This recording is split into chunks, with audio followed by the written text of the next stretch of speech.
Professor विदुरावल, नवनियुक्त प्रदेश अध्यक्ष बड़ा विस्तार में बता रहे हैं कि नारनौल की सीट पर कैसे बैटरी 99% थी 3 दिन तक। उन्होंने एक तरीके से हरियाणा चुनाव को लपेट लिया है संदेह के दायरे में। ये जो पंजा अपने बीच में बिठा रखा है ना, ये पंजा बहुत झूठ बोलता है और झूठ के साथ 2 समस्याएं हैं। एक, झूठ को साबित करने के लिए 100 और झूठ बोलने पड़ते हैं। तो दूसरी झूठ के साथ समस्या यह है कि एक बार आपने झूठ बोल दिया तो उसको याद रखना पड़ता है। बड़ी बात यह है कि इन्होंने कहा कि ईवीएम की बैटरी 99% मिली। अब सीधा सवाल, आपने कहीं थाने चौकी में, कहीं किसी दफ्तर में, कोई लिखित में कहीं पर शिकायत दी इस बात को लेकर? सबसे पहले ये जो बात है ये पानीपत से आई थी। पानीपत में कांग्रेस के प्रत्याशी को 46,000 वोट मिले, भारतीय जनता पार्टी के प्रत्याशी को लगभग 82,000 वोट मिले। 36,000 वोटों से भारतीय जनता पार्टी जहां जीतती है वहां इन्होंने पहली बात कही। 1 साल बाद नरेंद्र जी को भी याद आ गया प्रदेश अध्यक्ष बनने के बाद कि उनके यहाँ भी 99% बैटरी थी। ये बात केंद्रीय प्रवक्ताओं ने भी बताई। तो किसी थाने चौकी में किसी जगह पर कोई शिकायत तो दी होगी ना, जिस पर कहीं जांच हुई होगी। अगर शिकायत नहीं दी है तो फिर आज ये केवल जबानी जमा खर्च क्यों? फिर ये आज तक कहते रहे कि ईवीएम हैक हो जाती है। बटन किसी का दबाते हैं लेकिन भाजपा को वोट चला जाता है। जब पहले ही ईवीएम हैक हो जाती है, जब वोट डालते समय ही गड़बड़ हो जाती है, तो फिर 99% वाली बैटरी रखने का क्या मतलब है? हैकाथॉन रखा था 2017 में, इलेक्शन कमीशन ने 2 दिन का समय रखा था सभी पार्टियों को, आओ भाई, आओ सुरमाओ, आओ दिखाओ हैक करके।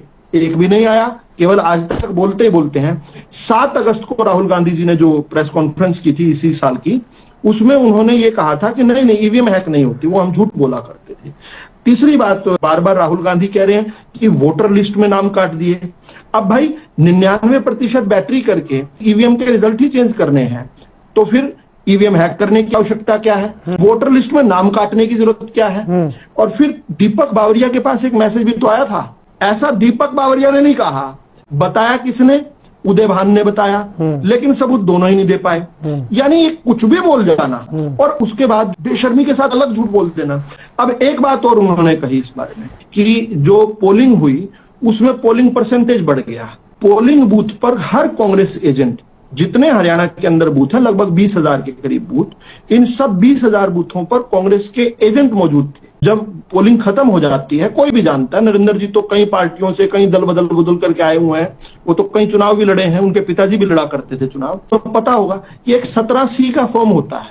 उस 17C के फॉर्म्स पर कांग्रेस के जितने बूथ एजेंट्स हैं उन्होंने साइन किए हुए हैं। जो फाइनल पोल होता है उसका वहां पर रिजल्ट आ जाता है। तो अगर जो क्लेम इलेक्शन कमीशन कर रहा है उसका रिजल्ट और जो 17C पर कांग्रेस वाले साइन करके आए हुए हैं उसके रिजल्ट में भिन्नता है, वो सामने उजागर कीजिए।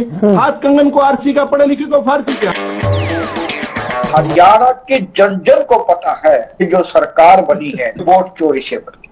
5 अक्टूबर 2024 को जो वोटिंग हुई और 7 बजे चुनाव आयोग प्रेस कॉन्फ्रेंस ऑफिशियली कर रहा है, कह रहा है कि भी 61.19% वोटिंग हुई है। 7% का डिफरेंस है, करीब 20 लाख वोटों की चोरी हुई है। अचरज की बात है कि 6 तारीख को ये दावा कर रहे हैं कि कुछ भी हो सरकार तो हमारी ही बनेगी। रिप्रेजेंटेशन ऑफ पीपल्स एक्ट जो है कांग्रेस लेकर आई थी, उसने ही नियमावली बनवाई थी। आज भूल गए हैं या पढ़ते नहीं है या जान के छुपा रहे हैं, झूठ बोलने लग गए हैं। हर कांग्रेस के एजेंट ने 17C पर साइन किया हुआ है। आप बताइए फला जगह पे बूथ पर हमारे एजेंट ने तो कहा है कि 889 वोट पोल हुए हैं, लेकिन इलेक्शन कमीशन कह रहा है कि 950 हुए हैं। एक आध ऐसा बूथ तो निकालिए, नहीं निकालेंगे। कह रहे हैं राहुल गांधी ने कह दिया तो गॉस्पेल ट्रुथ हो गया। राहुल गांधी तो सुप्रीम कोर्ट सर्टिफाइड झूठे हैं। सुप्रीम कोर्ट में कान पकड़कर माफी मांग कर आए रफाल वाले मामले में, हिडनबर्ग वाले मामले में झूठ बोलकर देश की संसद स्टॉल की थी, पैगासस में झूठ बोला उन्होंने, सुप्रीम कोर्ट तक मामला गया, फिर बोले मैं तो अपना मोबाइल नहीं दे सकता हूं। उनकी क्रेडिबिलिटी 0 है। वो तो एक दिन आकर शूट एंड स्कूट का काम करते हैं। मैं बड़ा हैरान हुआ जब इन्होंने ये बताया कि 7.5% वोट बढ़ गया। तेलंगाना के अंदर कांग्रेस की सरकार बनी तो इलेक्शन कमीशन ने 53.39% वोट जो डिक्लेयर किए थे, जो चल रहे थे 7 बजे तक।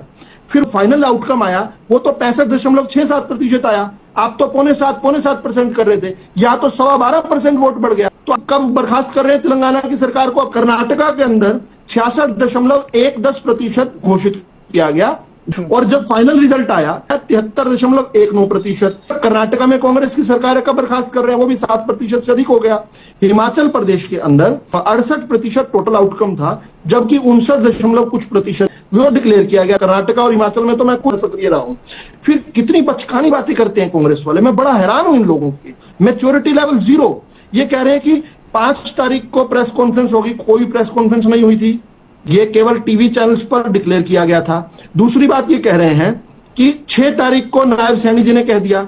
मैं तो आज जो आपके सामने 22 अक्टूबर को 2029 का रिकॉर्ड अभी बता रहा हूं, 4 साल पहले बता रहा हूं। अगली बार फिर हरियाणा में भाजपा की सरकार बनेगी।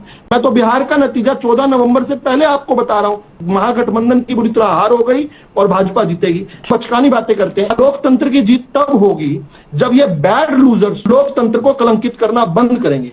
हम और आप जाकर वोट देकर आए और ये वेल एंड ट्रूली हार जाएं और उसके बाद कहें foul play foul play foul play. इसमें 40 याचिकाएं इनकी फर्जी पाई गई हैं।